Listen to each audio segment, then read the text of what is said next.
Martin Schoeller is CEO and co-founder of the Schoeller Group. For many years, he's been supporting Africa, and that's definitely a heartfelt topic for him. And an initiator of the Desert Food Foundation and honorary consul of the Republic of Togo.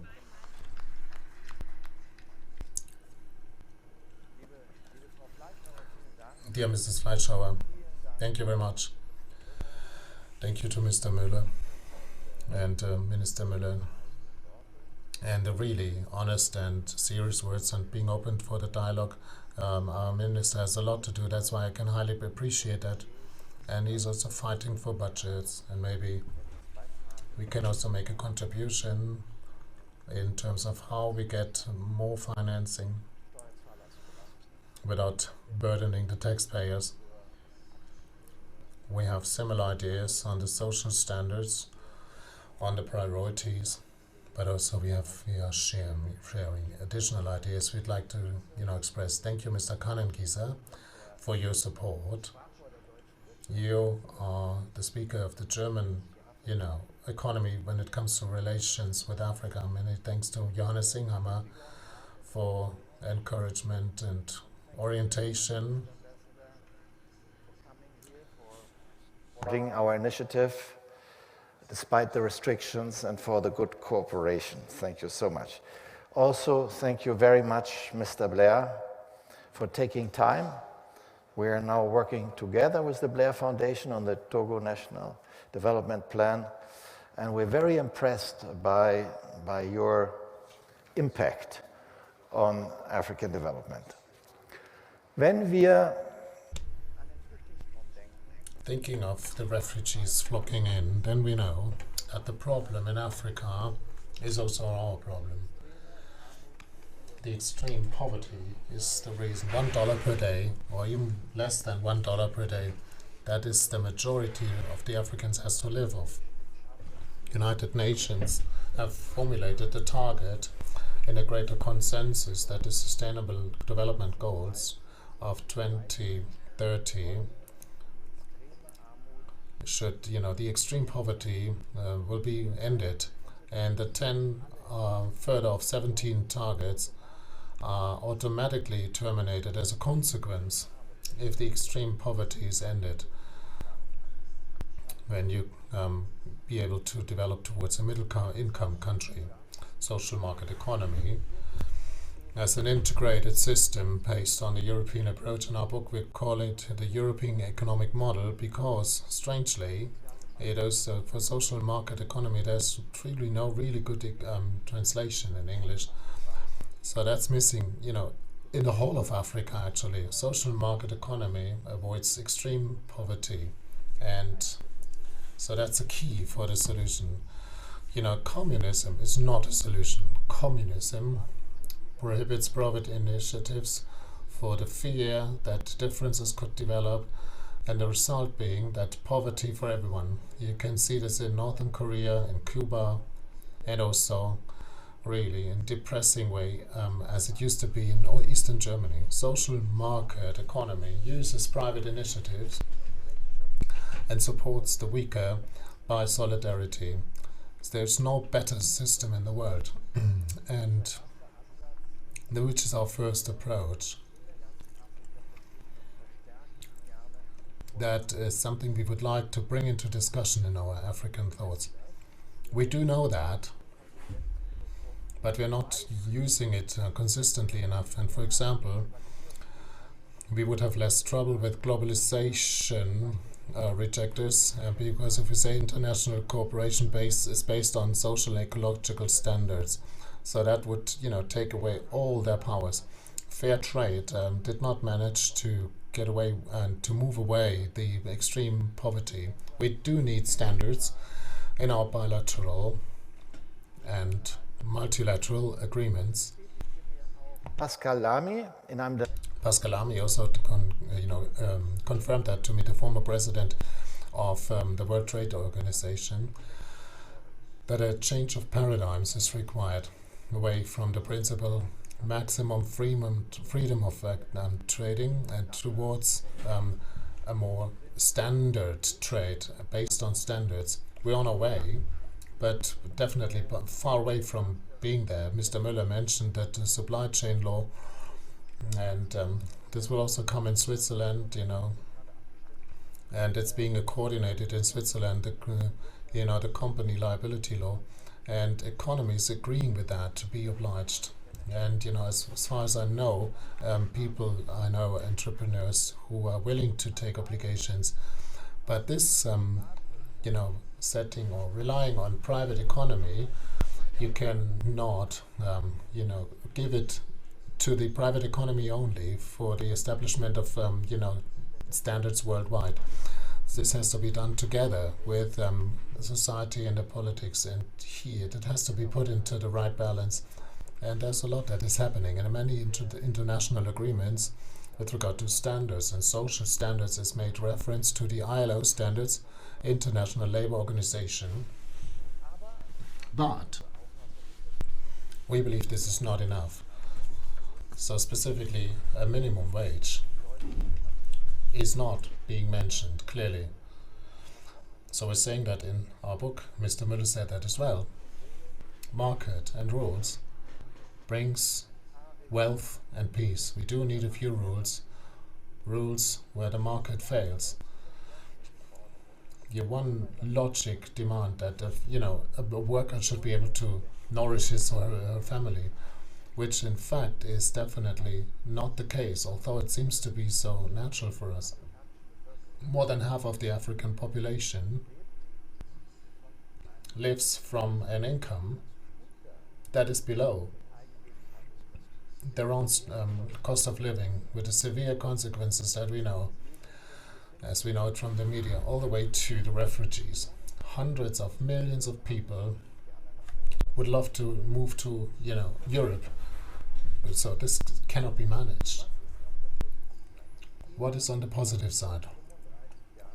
China 35 years ago was as poor as Africa today. That is proof that it is possible to move out of greatest poverty and to move up to general wealth within one generation. Was wichtig ist, Sie sehen hier das. What is important to understand, the average Chinese monthly income 11 years ago it was 250 euros per month, which is now 800 euros per month now. And like this income going up, 1-to-1, the gross national product grows per capita, but on the level of the simple worker who cannot negotiate because he's just a normal worker, this can only be done with what the Chinese call the orientation of the wage based on the standard of living in their region. That is one of our core demands that is not existing. We have the term, labor based on dignity, but not the orientation of the wage in line with the cost of living in the region. Currently, at the moment, it is 30 euros per month, €1 per day at the moment. And if we move forward, for the next 10 years towards $300 or euros, that's where the Chinese were 10 years ago, we would have achieved a lot. And that's what we're dealing with, because that would have a second important effect, because the population growth would stabilize. We've analyzed this, that by increasing income $1 per day, $10 per day, middle income countries, $100 per day, industrial countries, the number of children per woman is declining, and when you come to the line of 2 women per woman, then it stabilizes, the population stabilizes. That means we can also achieve 2 major benefits.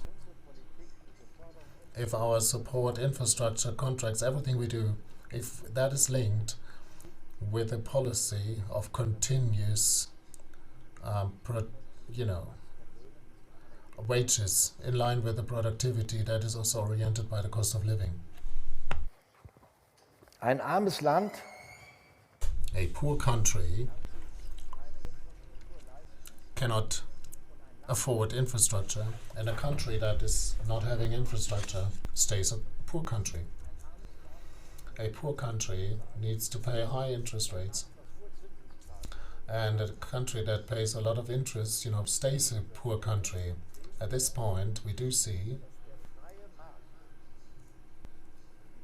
that the free market and the mechanism of the market do not live up to the needs of the people.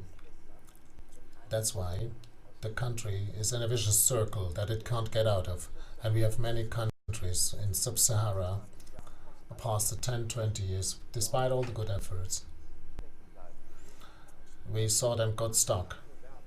And we're advertising that this mechanism has to be broken through, and that we find a way without having to, send tax money to Africa, only by having our high solvability, that we can also get money at the financial market based on our credit worthiness from a lot of pension funds.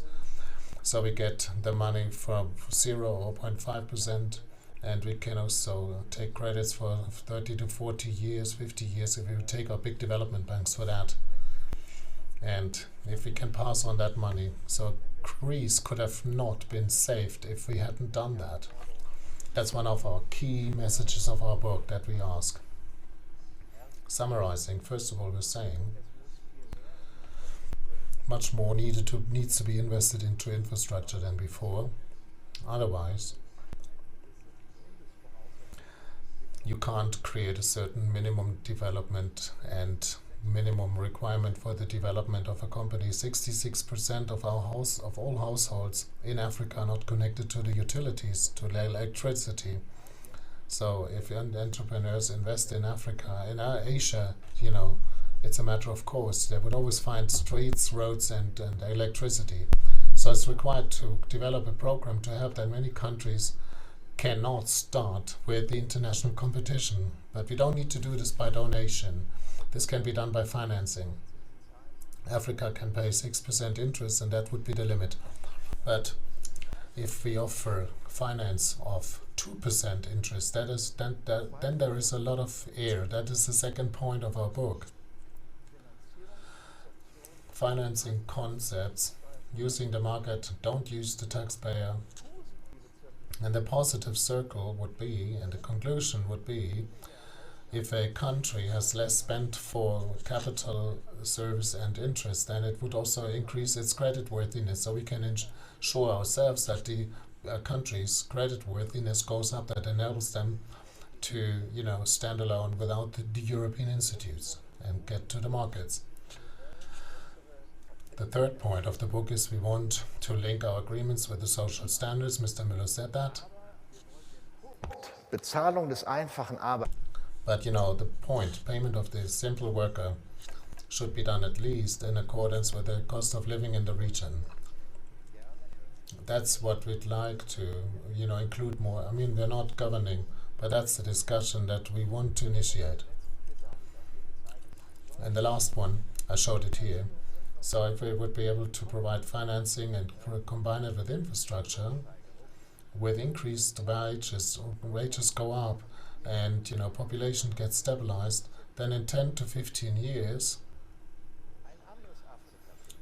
you could find a different Africa. Currently, the world believes Africa is doubling its population every 30 years, 2 billion, 4 billion, and for today's 1.2 billion, there's no good sufficient supply there for everyone.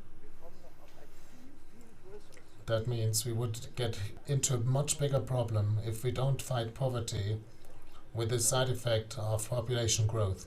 And it's then declining, because when you talk about slums and townships, where they all get into an own apartment, you don't have space for an endless number of children. So that the child is changing from a helper to responsibility. We also need to render proof, and Manfred Weber says the European way of life we also need to render support and evidence that our, principle of freedom and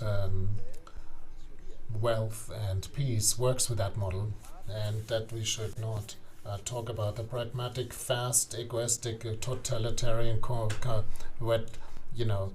competition from the Silk Road would be, put at the side. Yeah, with the new Silk Road, countries and their treasures would be bought. China provided 1,400 billion for the Silk Road, and our complete commitment is 30 billion. We don't have to stand there amazed. We can do more, like we said before, without to burden the taxpayers.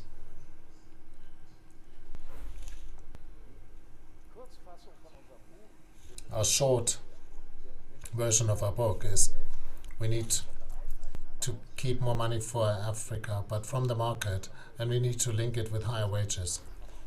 That would be too complicated. But the book really deals this, why that works, how that works, and why this can go without taxes. And we all do that, and that's the end of my speech. And if we all do that, not only did Europe something good, it's not only about that, it's about the joint benefit for both parties. Europe will also enjoy financial benefits. First of all, we're going to export more. We only export only 24 billion to Europe and 200 to Africa. We would have less refugee costs, and we don't have to make these high agricultural investments when the wages go up. And the subsidies are only to compensate for the wage differences. So it's about philanthropy and help. We want to go to an economic logic, and we believe that Africa can also create a market of 2 billion people. It's in our time zone. That's a chance and a task for us.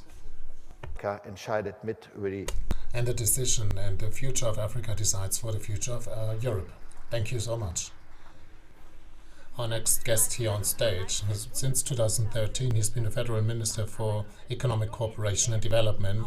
Many trips took him to Africa, and he saw the challenges, offered by this continent.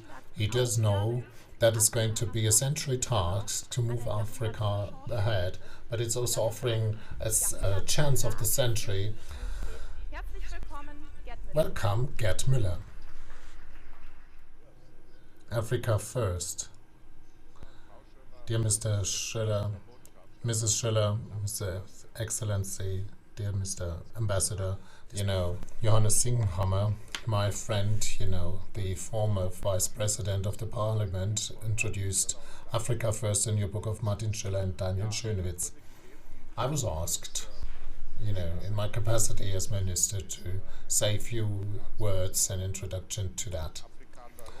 Africa and Europe, they are, a community of fate, So I would like to introduce you to in the book.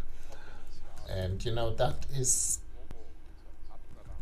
great potential, this, the new partnering country, the reform partnering country, a community of destiny. By history, we're obliged, based on our colonial history, today, we are challenged by humanitarian challenges. Now we are asked economically, together successfully. Mr. Schoeller, U.S. General Counsel in Dagoh, we are together successful. So the first question that comes up, can that continent nourish so many people and provide food? Yes, it can. This is possible. And how can we, manage that this trailing development of the African continent? How can we provide utilities, making sure that that our climate would not suffer from that? But with this technological cooperation, we can make this the crowning continent of renewable energy. Hopefully, 2 hours ago, I spoke with the Moroccan Department of State. We can also do that with Togo, dear Mr. Ambassador. We signed today a cooperation for the building of the first and large-scale hydrogen production plants, and to stand together economically. And Mr. Schoeller, in his book, entitled a chapter that Africa needs social market economy. Yes, it does. It does. Taking one's own responsibility. That's key for the African countries. And Mr. Schoeller is also referring to that. We don't have to tell the Africans how something should work, like the Agenda 1963 of the states and governments of Africa is starting to pave the way. But that also means that the social market economy is also addressed to us, Mr. Schoeller, to act more fairly, to provide fair delivery chains, not to exploit human beings and nature. Externalization of the costs. It's the same as when you're buying a jeans in Germany. Then you also would assume that the supply chains happening, fair trade, fair conditions, social market economy. So you would rightly assume that the women in Ethiopia would no longer would be paid for 20 cents for 20 hours, and as it was in the 19th century, that that is exploitation of human beings and nature. Buying the jeans for 20 years and selling it for 100, and we can only change this together. This will make the development leaps possible, transfer together with the development countries to make progress. And that means social, ecological market economy. And every human being has the right to live a life in dignity. And that applies to the cooperation between the Europeans and African social economic market economy. And that requires investments. So with public funds alone, we won't make these quantum leaps anymore. We need fair trade and private investments. The African countries will set the legal framework, the right for ownership and legal security, and that makes the prerequisites for investments, that private money would be invested in energy and infrastructure. And I can only tell you, Africa is the growth continent of the future in many areas. Let me just call infrastructure of building. So within the next 10 years on the African continent, you might think of Berlin or Frankfurt, Germany, Europe. Within the next 10 years on the African continent, there will be as much construction as in Europe during the past 100 years. And Mr. Schoeller also wrote that in his book and showed that. And then the dynamics, when the growth potential that lies on this continent. The European Union has spent 2,000 billion in order to support labor and cooperation in the European Union. 2,000 billion. So Europe has not invested into the support of the African society, not at all. That's why solidarity and cooperation will be key for a successful joint future. Thank you so much. I'd also like to welcome the next guest. 10 years he was the Premier Minister, the face of Great Britain and Northern Ireland. Currently, he is working on the improvement of the health service in Africa. So really look forward to hear him by a video message. Tony Blair.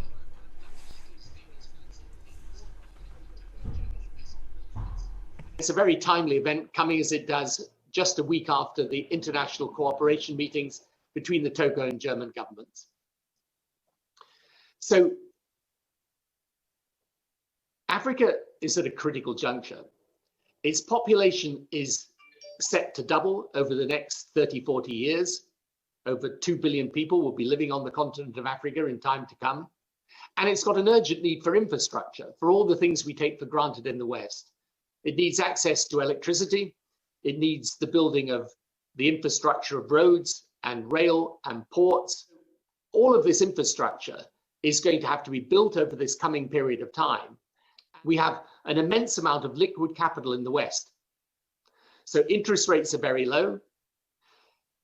Pension funds, for example, trying to look after the interests of their pensioners, find that traditional investment in government bonds, because interest rates are so low, is very, very difficult.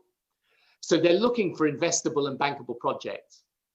So part of the purpose of this conference is to say, how do we put together those with the money, and not just multilateral financial institutions and multilateral development banks, but also the private sector?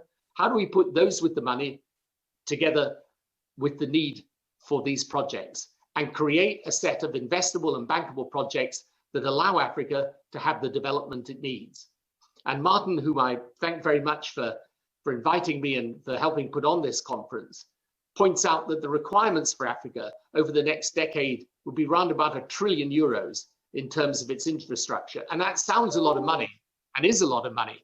But when you set it alongside what Western governments are spending to support their own economies at the moment, it puts it in context. And also, and this is the second point, if we do this in a smart way, this can actually earn a return. It can be a genuine investment, how we can bring together public and private capital, and how we can de-risk some of these projects so that people are prepared to invest in them. So this is a really, really important thing, and it goes alongside the type of private sector investment we need to see in manufacturing and in agriculture and small businesses, and in the burgeoning technology sector in Africa as well. But it's a final point that I want to emphasize, which is that we need, and this is what my institute works on, we need also the capability and capacity for the governments of Africa to be able to use this resource and investment effectively, and to create the right environment in terms of regulation, in terms of rule of law, in which these investments are going to be safer and much more capable of succeeding. And the work that my institute does in Togo and in around about 20 different countries in Africa is precisely to give government the capacity it needs and the institutional capability it needs in order to make the best use of the help that is given. When I was Prime Minister, became Prime Minister almost a quarter of a century ago in the UK, these types of investment conferences were rare. The debates between Africa and Europe and the Western world were often debates about the past rather than about the future. It's not simply about generosity, and it's certainly not about charity, but it's about recognizing there is a shared joint opportunity for the future if we're prepared to take it together. And that is, in the end, the single most exciting thing that's happening in Africa today. It's a continent that's growing. It's a continent that will become increasingly important for the world. And it's a continent in which countries like Germany and Europe as a whole and Britain can play a real part as partners of Africa for the future. Thank you very much, and good luck with the conference. I'd also like to welcome the next guest live on this stage. And from 2013 to 2017, he was Vice President of the German Bundestag. Right. Ladies and gentlemen, I'm delighted to be able to be here on the presentation for a book that deserves any kind of attention. You know, Africa is our neighbor continent of us Europeans, but it's not only our neighboring continent, but it's also, you know, it's also our destiny. And that's what is, you know, what's just mentioned, you know, because we are depending from each other, and we feel that with every month even more.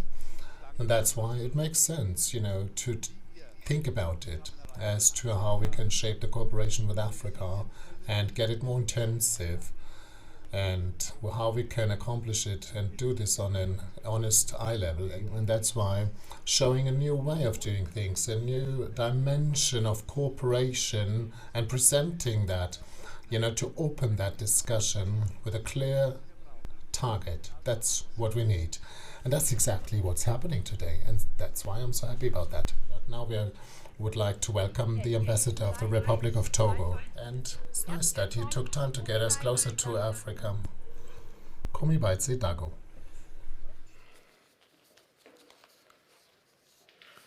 Thank you for giving me the floor. I'm present here for the books of Mr. Schoeller for the dedication. Then I want to say that I'm very delighted. I highly appreciate this mark of attention. I seize this opportunity to express on behalf of the President of Togolese Republic, His Excellency For Esozim Nanyasibe, the deepest and sincere gratitude of the government of Togo to the government of the Federal Republic of Germany for his support and his constantly renewed efforts for the development of Africa in general and of Togo in particular. Monsieur le ministre, distingués invités, dans quelques instants, nous suivrons la présentation du livre intitulé Afrika First, coécrit par M. Martin Schoeller, homme d'affaires, consul honoraire du Togo en Bavière, Saxe et Bad-Württemberg, et M. Daniel Schoenwitz. Quel beau titre que de voir l'Afrique au cœur des préoccupations des Africains et de grands amis de l'Afrique, comme cela est si bien manifesté ce soir en ce lieu. Et quelle belle perspective s'offre à l'Afrique à travers ce titre. Il illustre la sensibilité et l'engagement de ses auteurs, M. Martin Schoeller et Daniel Schoenwitz, pour l'Afrique, entend continuer d'apporter sa contribution à cette belle œuvre de coopération et de solidarité entre l'Afrique et l'Europe.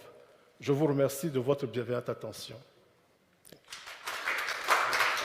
The next speaker is going to share. Since 2012, he's been the main managing director of the Africa Association of the German Economies. Now he is connected virtually from Berlin to Berlin. Christoph Kannengiesser. Schönen guten Abend. Good evening.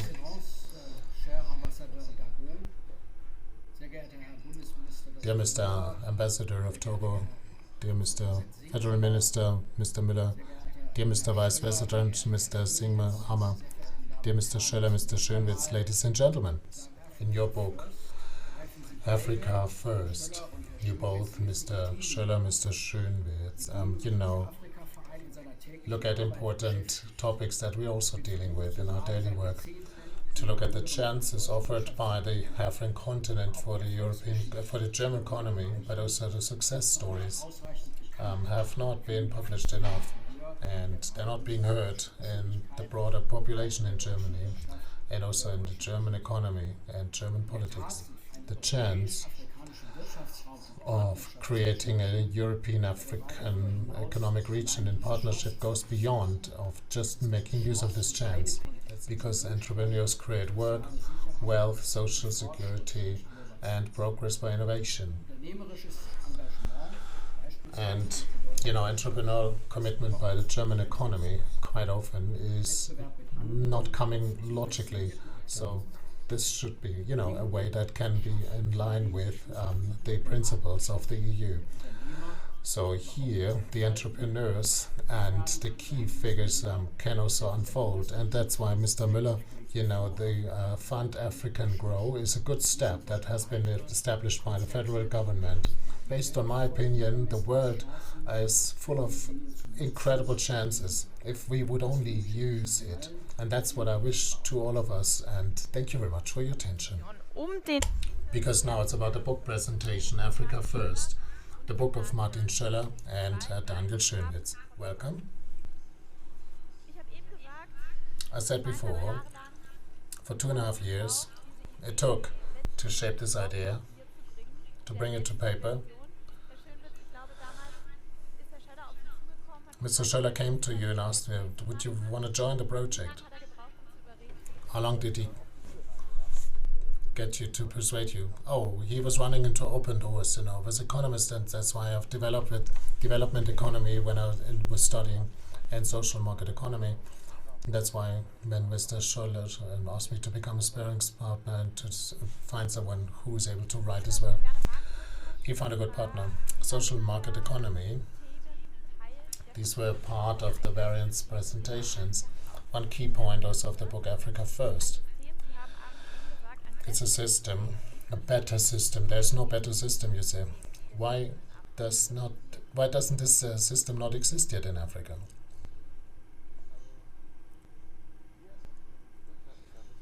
You know, in the early capitalism, we also had bad conditions that you might call exploitation, and we fought hard by the dealing and speaking with the social democrats and the trade unions, and the power of own initiative is being praised, and you know that also finances the protection of the weakness. The Chinese came from another side. Okay, they said we have communism, everyone is being supported. Now we take private initiative. Now we're becoming richer, but we leave their support. So they capitalized communism, and we socialized capitalism. But pure capitalism will fail because the employers, you know, the employees with no training, we have a lot, because an untrained employee is everyone who wants to earn some money in countries where you don't have any social protection. They'd be willing to work for any price. There will always be people who work for that, and the employer could be a pharma company, says, okay, get something to eat. Why should I pay for you? And if not, then you just leave. That means the negotiation power of the employee is the gap of the market. Theoretically, there's always an excess offer of employees, and since we came from the old time of having liberal capitalism, now this gap has kept staying in the southern hemisphere. There are many liberal theoretics who really like that and who wonder that the social market economy is so successful. So we have to close a theoretical and intellectual gap. So why that is necessary, why that is still a very good free market that fulfills the social standards. At this point, may I add, because you asked why hasn't Africa made that yet, or most countries not, why don't we have social market economy there? One major point is that a huge initial financing, a trigger needs to be done. And we did not manage to do this after World War II. The Americans helped us. China also did this. They don't have social market economy, but their upswing was done with really a good infrastructure financing program. And it's exactly this initial trigger that is missing in Africa. And we believe that Europe could make sure that this happens. You know, have gone to those experts, and I think the low level of interest, this message is clear. The low interests are definitely a starting point in order to private capital, to mobilize it for Africa. It's the right time. We don't need taxpayers' money. We can mobilize private capital, and with our concept that goes towards guarantees, we would definitely give the African reform partners our creditworthiness in order to set up their own infrastructure. But Mr. Schoeller, you said that it's not only important not to only use private capital, but also politics and economy needs to get closer. You know, a private bank would never say, I'm lending money for 1% because I have such a good standing, and lend it to the Africans for 2% because you can get 7%. The private bank needs also to get the maximum what is possible. Now the government can say, okay, we can provide it with 1 and 2% margin and not 5%. This would help a lot. And something exciting happened. We had a closed round table about financing of Africa. Klaus Regling was there half an hour and said this principle, that's how we used to save Greece, would also be the right principle for Africa. I think the discussion is running, and Mr. Hoyer von EB knows that we're speaking. He is responsible for the European financial architecture. So we've reached a level where you're willing to differentiate, to do things and discuss between private entities and politicians. Thank you very much. Afrika First. Here's the book. further ideas, and has written down everything in this wonderful book. Thank you very much for your attention, for spending almost 2 hours with us. Have a lovely evening and best wishes from Berlin. Danke.